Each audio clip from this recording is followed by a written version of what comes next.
Deputies had another very busy weekend, handling over 800 calls for service, conducting over 100 traffic stops. Sheriff Rick Staley says 29-year-old Jimmy Bell III of Palm Coast was arrested Saturday night after he fled a traffic stop on State Road 100 near Bunnell for having an obscured temporary tag. He found that he should not commit a traffic violation if you're a fugitive, and you certainly should not run from the sheriff's office. He's now visiting the Green Roof Inn with the others that were arrested over the weekend. Bell was already wanted on a warrant for fleeing and eluding, reckless driving, and driving with a suspended license. He also faces new charges of possession of bath salts, evidence tampering, and resisting arrest. Separately, deputies arrested 62-year-old David Zimmerman of Palm Coast on charges of battery on a person over the age of 65. Police say he was screaming obscenities and shoved an elderly family member at home on Pontiac Lane Sunday. He previously faced domestic violence charges. Over the weekend, Tyler Bridewell of Bunnell was also arrested for the third time this year. Police say they spotted him acting suspiciously near a Jiffy Food store at US 1 and Moody Boulevard at 3:30 in the morning Saturday. Police found fentanyl, meth, and prescription drugs on his person and charged him with drug possession.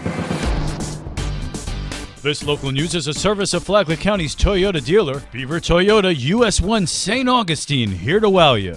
Congressman Michael Waltz secured a third term as the representative for the 6th District, which includes Flagler County. The Republican was first elected in 2018 and succeeded now Governor Ron DeSantis. Waltz was asked if Ron DeSantis runs for president, would he follow DeSantis once again, but this time to the governor's office? We'll see, man. I mean, look, to be the governor of the great state of Florida, the 17th largest economy in the world, third largest in the United States, would be the honor of a lifetime. But President Trump's got to make some decisions. Governor DeSantis has got to make some decisions. We'll see. I kind of put that in the let go and let God category. It's up to him, not me. Waltz, who was a former member of the Army's Green Berets, won his race handily, garnering 74% of the vote against Libertarian challenger Joe Hanush.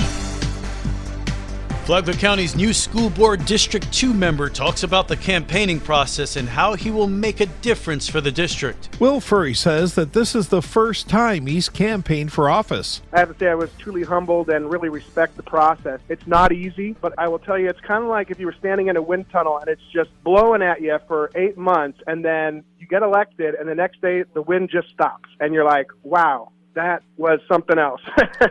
Furry thanks the voters for electing him. It was an overwhelming victory, but it's about 58%. So to whom much is given, much is expected, and I plan to live up to their expectation and make Flagler schools the envy of the state, if not the nation, for all kids and all stakeholders involved. He says one way to make a difference is outreach to parents. And I'm hoping that through our communications office, through the school and some events that we can have, that we can invite parents into the schools, and I'm hoping that we can build a better learning environment. Furry says he wants to see more students return to in-person learning. For Flagler's Morning News, I'm Rich Petchke.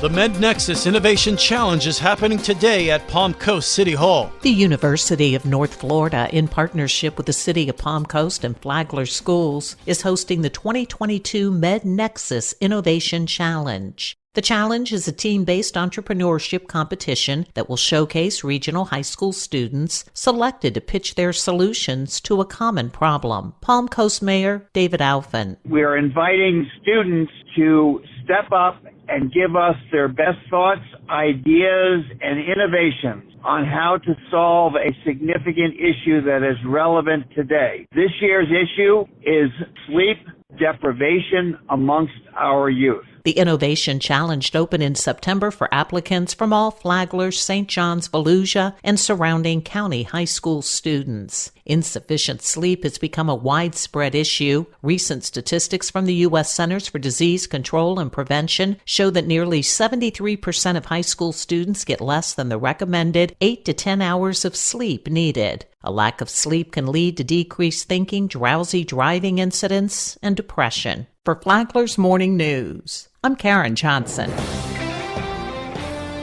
The University of Florida's Whitney Lab has expanded. The lab's senior director, Jessica Long, said that the expansion started because all those researchers who were studying human senses of taste, smell, and sight through sea creatures needed to get out of the lab. One of our community members came to us and brought up this issue of fibropapillomatosis. It's a tumor disease that turtles get, and people on Turtle Patrol here were seeing more and more of this disease about 10 years ago. Long said that FP was moving up the coast and that UF's Whitney Lab was asked to look into why the disease had been coming up the coast. She said that's why the lab got donations and opened the Turtle Hospital. Lifeline is on WNZF Saturday mornings at 9 and on the Flagler radio app. Tomorrow, how do storms affect turtles? From the WNZF newsroom, I'm Deb Albertson. And now you're up to date on Flagler's Morning News. I'm Rich Carroll.